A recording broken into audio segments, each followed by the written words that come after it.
అదే RTV app వార్తల్ని క్షణాల్లో చదివే అవకాశం ఉంటుంది. ఒక న్యూస్ పేపర్, ఒక టెలివిజన్ ఛానల్ మీ చేతుల్లో ఎప్పుడూ ఉంటాయి.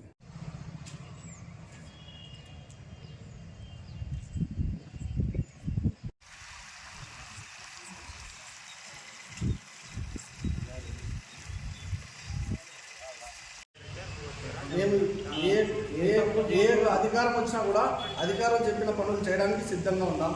మా మీద ఆ పార్టీ ఈ పార్టీ అని నిందలు మోపి మా ఉద్యోగాలను, మా కుటుంబాలను మా కడుపు కొట్టవద్దని దయచేసి అందరినీ కోరుకుంటున్నాం. మాకు తగిన న్యాయం చేయండి.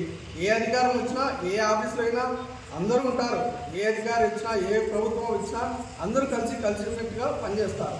మా గవర్నమెంట్ వచ్చింది, మీ గవర్నమెంట్ వచ్చింది అని కాదు. ఒక ఆఫీస్ అన్న తర్వాత దాంట్లో 10 మంది ఉంటే 10 మంది కలిసికట్టుగానే పనిచేయాలి. మా గవర్నమెంట్ వచ్చిందంటే మేమే వ్యతిరేకంగా మీకు ఇప్పటికీ ఏం చేయలేదు. నిన్న నెల 4వ తేదీ నుంచి కూడా మాతో రిజిస్టర్లో సంతకాలు కూడా చేయించుకోలేదు. రిజిస్టర్లు కూడా ఎత్తిపెట్టడం జరిగింది. మేము మా సూపర్వైజర్ కానీ మా సెక్రటరీ కానీ అడిగితే ఆయన మాజీ చైర్మన్ రావురెడ్డి గారు మీతో సంతకాలు చేయించుకోవద్దని చెప్పారు. అందుకే మేము చేయించుకోలేదు అని ఆయన కూడా చెప్పడం జరుగుతుంది. అదే పనిగా సార్ ఇక్కడ పులివెందులలో నలుగురిని, సింహాల్పురంలో 3 7 మందిని మీరు కేవలం వైసీపీ గవర్నమెంట్లో మీకు ఉద్యోగాలు ఇవ్వడం జరిగింది. ఇప్పుడు మా గవర్నమెంట్ వచ్చింది, మా గవర్నమెంట్లో మేము తీసేస్తాం, మాదే గవర్నమెంట్, మేము చెప్పింది చట్టం అన్నట్లు మాట్లాడుతున్నారు సార్ వాళ్ళు.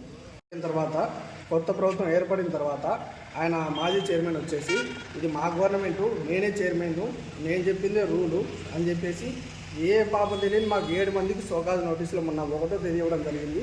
మళ్ళీ ఈరోజు ఇంకొక నోటీస్ ఇవ్వడం జరిగింది. మిమ్మల్ని తొలగిస్తాము, విధుల పట్ల చిత్తశుద్ధి లేదు, మీకు ఎఫ్ఆర్ఎస్ లేదంటారు. ఎఫ్ఆర్ఎస్ మీరు చెక్ చేసుకోండి. మేము వచ్చినట్టు ఆడ సీసీ ఫుటేజ్ ఉంది, సీసీ ఫుటేజ్లో చెక్ చేసుకోండి. మేమైతే నిధులు సక్రమంగా నిర్వహిస్తున్నాము. ఏ సమాచారం లేకుండా ఇప్పటికీ 2 నెలలు అయింది. శాలరీ కూడా పెట్టడం లేదు, జీతం. మా కుటుంబాలు ఎంత దీనంగా ఉన్నాయంటే అంత దీనంగా ఉన్నాయి. జీతం కూడా పెట్టడం లేదు. ఆయన తొలగిస్తున్నాం అని చెప్పి మమ్మల్ని ఆయన మెమో ఇస్తున్నాడు. నాయన మీరెందుకు ఇస్తున్నారు సార్ అంటే నాకు తెలియదు, ఏడీఎంని అడుగుంటాడు. ఏడీఎంని అడిగితే జేడీని అడుగుంటాడు. జేడీని అడిగితే నాదేం లేదు కలెక్టర్ అంటాడు. అట్లా అధికారులు ఒకరి మీద ఒకరు పెట్టుకొని మా జీవితాలతో ఆడుకుంటున్నారు సార్. మరిన్ని వీడియోస్ కోసం ఛానల్ ని సబ్స్క్రైబ్ చేయండి. లేటెస్ట్ అప్డేట్స్ కోసం వాట్సాప్ ఛానల్ ని ఫాలో చేయండి. అండ్ లింక్ డిస్క్రిప్షన్ లో ఉంది.